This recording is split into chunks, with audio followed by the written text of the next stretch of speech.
Chat GPT के help से new बार कैसे बनाना है मैंने वो आपको बताया था, और उसी वीडियो में मैं आपको बता रही थी कि बैकग्राउंड में इमेज कैसे लगाना है। तो थोड़ा रह गया था एंड इमेज आई नहीं थी, हमने लगाया और चैट जीपीटी से हो नहीं रहा था। तो देखो बहुत इजी है, अगर आप छोटी छोटी चीज के लिए चैट जीपीटी पे डिपेंड रहेंगे तो बहुत टाइम लग सकता है, तो उनको हम सीख लेते हैं एक बार में। तो मैं आपको बता देती हूँ कैसे लगानी है इमेज। तो इमेज लगाने के लिए सिंपल सा क्या करना है, एक सेक्शन बना लो। 2 लाइन का कोड है, बस उतना आप याद कर लेंगे तो आपको बैकग्राउंड में इमेज लगाते आ जाएंगी। सेक्शन लगा लो यहाँ पे एंड इसे क्लास दे दो। इतना सा कोड के लिए बार बार चैट जीपीटी पे जाएंगे तो टाइम वेस्ट हो जाता है, इसीलिए कुछ कुछ सीख लेना ही अच्छा रहता है। हीरो हम लिखेंगे यहाँ पे, तो हमने एक क्लास लगा। अब ये इसकी एक CSS जो है इसमें आ जाते हैं, यहाँ पे डॉट करके कंट्रोल Z कर दो, कुछ हो गया इसमें। ओके, यहाँ पे हमने उसे पेस्ट कर देना है, फिर इस तरह से लगाना है। बैकग्राउंड में इमेज लगाने के लिए पहले आप लिखो बैकग्राउंड इमेज। बैकग्राउंड इमेज लिखने के बाद यहाँ पे लिखो URL। URL में हमें क्या करना है, डबल कोटेशन में। अब यहाँ पे बड़े ध्यान से देखने वाली बात है। पहले तो मैं आपको ये बता देती हूँ कैसे कैसे लिखना है। हाइट लिख लेते पहले, हाइट हम दे देंगे 100 VH, और फिर background display flex and justify content center में आ जाएगा। Justify content center, align items center, इस पे आपको ध्यान नहीं देना है। बैकग्राउंड इमेज को मैं आपको बताऊंगी, ये ऐसा लिख ले रही हूँ मैं पहले, अलाइन एटम सेंटर। ओके, यहाँ पे हम आ जाते हैं बैकग्राउंड में आपको इमेज लगानी है तो बस इतना करना है, बैकग्राउंड लिखना है, इमेज लिखना है, URL लिखना है। अब यहाँ पे देखो हम कहाँ पे हैं, CSS में है, तो CSS में है इसलिए एक डॉट हम देंगे। CSS के बाहर आ जाएंगे एक बार, तो CSS के फोल्डर में थे हम इसलिए मैंने एक डॉट दिया। CSS के बाहर आएंगे तो क्या है, इमेजेस है, यानी कि एक इमेजेस नाम का फोल्डर है और उसके अंदर इमेज है, तो एक और डॉट देना पड़ेगा, मतलब कि 2 डॉट देंगे। यहाँ से देखो CSS से फाइल से हम जाएंगे बाहर में, एक डॉट आएगा, CSS के बाहर जाएंगे, फिर इमेज में आएंगे तो एक और डॉट आएगा, तो इमेज में आएंगे तो इमेजेस का नाम दे दो यहाँ पे, फिर एक स्लैश दे दो। इतना आपको करना है एंड जो इमेज है उसका इमेज का आपको राइट क्लिक करके 2 डॉट क्यों लगाए आपको समझ में आ गया होगा, क्योंकि हमने 2 स्टेप बाहर हम गए इसलिए हमें 2 स्टेप के लिए वहां पे 2 डॉट लगाना पड़ा। अगर आप CSS फोल्डर में नहीं होते, एक ही डॉट से हो जाता, एक डॉट इमेजेस करके हो जाता। तो ये बात आपको बहुत ध्यान देने वाली बात है, ये आपको करना है।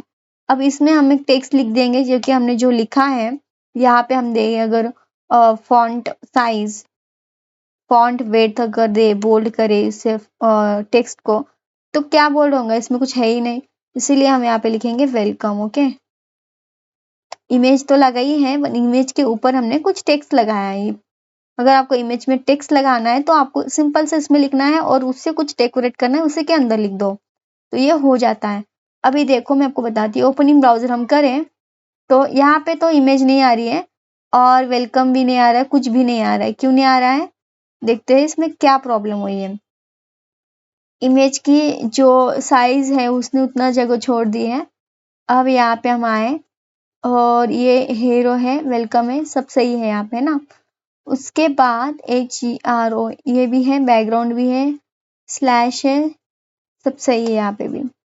तो दिक्कत क्या है, डिस्प्ले फ्लेक्स हमने जस्टिफाई कंटेंट सेंटर दिए, justify align items centre, align items centre करेंगे एंड फॉन्ट हम कर देंगे, फॉन्ट साइज हम कर देंगे 30 पिक्सल, जो टेक्स्ट है उसका पिक्सल कर देंगे। आ नहीं रहा है बट वो देखते हैं। अब इमेज आनी चाहिए, उस पर टेक्स्ट आना चाहिए। वेलकम तो आ गया बट इमेज नहीं आई है, यानी कि इमेज में ही प्रॉब्लम है। तो इमेज में क्या प्रॉब्लम हो सकती है, इमेज में हम देखें बैकग्राउंड इमेज हमने लगाया, URL सही है, 2 डैश हमने दिए हैं एंड फिर IMAJES इमेजेस, फिर ये किया है एंड ओके, इमेज 2 डॉट दिया है, 2 डॉट के बाद हमें ये देना है स्लैश। अब आ जाएगा, क्योंकि स्लैश देना जरूरी है ना कि उसके बाहर में। ओके, तो ये हो गया, आ गया। तो इस तरह से आपको बैकग्राउंड में आप इमेज लगा सकते हो और उसके ऊपर आपको कुछ लिखाना है तो वो भी लिखा सकते हो। जैसे मैंने इसको बड़ा किया, अब आप इसको कलर दे सकते हो, जो भी देना है आपको। व्हाइट कर देती हूँ मैं। देखो, व्हाइट करने के लिए क्या करो, जो बोल्ड में है वो ब्लैक में है तो कलर करो यहाँ पे मैं लिख रही हूँ व्हाइट। तो वो जो कलर है थोड़ा सा अलग व्हाइट करते हैं, गेहूं टाइप का व्हाइट, अलग सलग टाइप के व्हाइट होते हैं, तो ये अलग ही आ गया। तो इसीलिए हम यहाँ पे थोड़ा फीका व्हाइट करना था मुझे, ये वाला करेंगे हम। तो अब देखते हैं, तो टेक्स्ट पे काम कराने के लिए आप वैसा कर सकते हो। तो देखो ये आ गया, और आपको प्योर व्हाइट चाहिए, जैसे आप व्हाइट कलर लिख लो, बस यहाँ पे व्हाइट व्हाइट लिखेंगे तो व्हाइट आ जाएगा। तो इस तरह से बैकग्राउंड में आप इमेज लगा सकते हो, है ना। अब ये आप देख रहे हो थोड़ा सा छोटा हो गया है, तो इसको भी हम अच्छे से एडजस्ट कर लेते हैं एंड फिर ये कंप्लीट हो जाएगा। यहाँ आ जाना है, यहाँ आप देखो कि हमने क्या क्या किया है। जस्टिफाई नाउ बार ये इसको दिया है, और टॉप से 0 बॉक्स एडिंग बैकग्राउंड में कलर दिया है। फिर इमेज में आ जाते हैं, इसको देखो यहाँ पे 50 पिक्सल दिया है इसकी साइज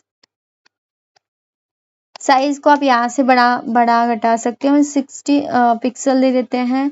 उसके बाद जो नन है डिस्प्ले फ्लैग आप इसमें दिया है, टेक्स्ट डेकोरेशन नन किया है, और न्याव पे हम जब होवर करेंगे तो क्या होगा वो दिया है, बटन के काम दिया है, और फिर हीरो मतलब जो हमने बनाया वो हीरो पे किया है। अब जो देख रहे हो आप, टेक्स्ट डेकोरेशन नन किया है, कलर इसका दे दिया है। यहाँ पे आना है, यहाँ पे आने के बाद हम क्या करेंगे, टेक्स्ट डेकोरेशन, टेक्स्ट ट्रांसफॉर्म है, ओके भूल गई थी मैं। टेक्स्ट ट्रांसफॉर्म करना है अपर केस, तो अपर केस करेंगे तो वो वेबसाइट में आपने देखा था कि वो कैसा था, वो वैसा हो जाएगा। मतलब थोड़ा सा हमें अपने से हमने काम किया। देखो ये थोड़ा बड़ा हो गया, और ये भी थोड़ा बड़ा हुआ है, बट ये बहुत ही छोटा दिख रहा है अभी भी। इसको भी हम कर लेते हैं 100 कर दूती मैं एक बार, इसको बहुत छोटा दिख रहा है मुझे। 100 करके ही देख लेते हैं कि कैसा होता है इसकी हाइट, और लोगो इमेज की हाइट है ना वो, तो ये इस तरह से दिख रहा है। अब मैं आपको बता दूं एक बार कि ये पहले की जो ना ओल्ड है, पहले तो ये छोटा था, ऐसा ऐसा लग रहा था, अब ये थोड़ा अच्छा लग रहा है ना। तो इतना भी ये बड़ा नहीं चाहिए हमें, 90 कर देते हैं उसे, और ये अब ये अच्छे से हो गया है। अब मैं चाहती हूँ कि ये मैं ऐसे स्क्रॉल करूँ तो इसके पीछे जाए और यहाँ पे मुझे दिखाई दे, तो वो हम नेक्स्ट वीडियो में करेंगे। जैसे मैंने आपको वो वीडियो देखनी है कि ये कैसे बनाया है न्याबार, उसमें मैंने बताया वेबसाइट का नाम, वो वेबसाइट हम बना रहे हैं। आप देख सकते हो वो वेबसाइट को ओपन करके कि वो वेबसाइट कैसे है। और इसको हम 90 कर देते हैं, अभी थोड़ा सा छोटा हो जाएगा ये। तो आई होप आपको समझ में आया होगा कैसे हमने किया है। तो ये थोड़ा छोटा है और अब अच्छा लग रहा है दिखने में भी, और ये भी आइकन्स भी बड़े बड़े अच्छा लग रहा है। और इसके अंदर हमने जो दिया है इसकी हमें नीड नहीं थी, बट फिर भी यहाँ पे अपने जो वेबसाइट ओरिजिनल वेबसाइट अब देखिए, इसका तो स्क्रॉल है, मतलब कि जावास्क्रिप्ट जब सीखेंगे तब वो यूज होता है। हम HTML CSS से कर रहे हैं, मैं वो भी बताऊंगी कैसा करना होता है। तो स्टेप बाय स्टेप ही करना है, पहले HTML CSS से हम करके देखेंगे, फिर मैं आपको जावास्क्रिप्ट का भी बताते चलूंगी, और जो इम्पोर्टेंट है वो मैं आपको सिखाते भी चलूंगी। ओके, सो याद क्या रखना है गाइस, जब भी बैकग्राउंड में इमेज लगानी होती है तो बैकग्राउंड इमेज CSS में आके आपको इस तरह से देना है। और बहुत ही इंपॉर्टेंट बात है, आपकी इमेज वर्क नहीं करेंगे अगर आप ऐसे डॉट्स नहीं देते हो, आपको पहले पता होना चाहिए। अगर आपने CSS का फोल्डर नहीं बनाया है, डायरेक्टली CSS लिखा है, तो आपको एक ही डॉट देना है। और अगर आपने CSS का लिखा है फोल्डर बनाया है तो आप 2 डॉट देंगे। ओके, तो कहाँ रखा है आपने, कितने स्टेप आपको बाहर जाना है, वो डिसाइड करता है डॉट। आई होप समझ में आ रहा होगा। मैं आपको फिर से कोई एक वीडियो में बताऊंगी कि अच्छे से और क्लियर, यानी कि प्रैक्टिस करते रहेंगे तो ये अपने आप ही दिमाग में फिक्स हो जाएगा। सो मिलते हैं नेक्स्ट वीडियो में। इतना ही इस वीडियो में, मिलते हैं नेक्स्ट वीडियो में।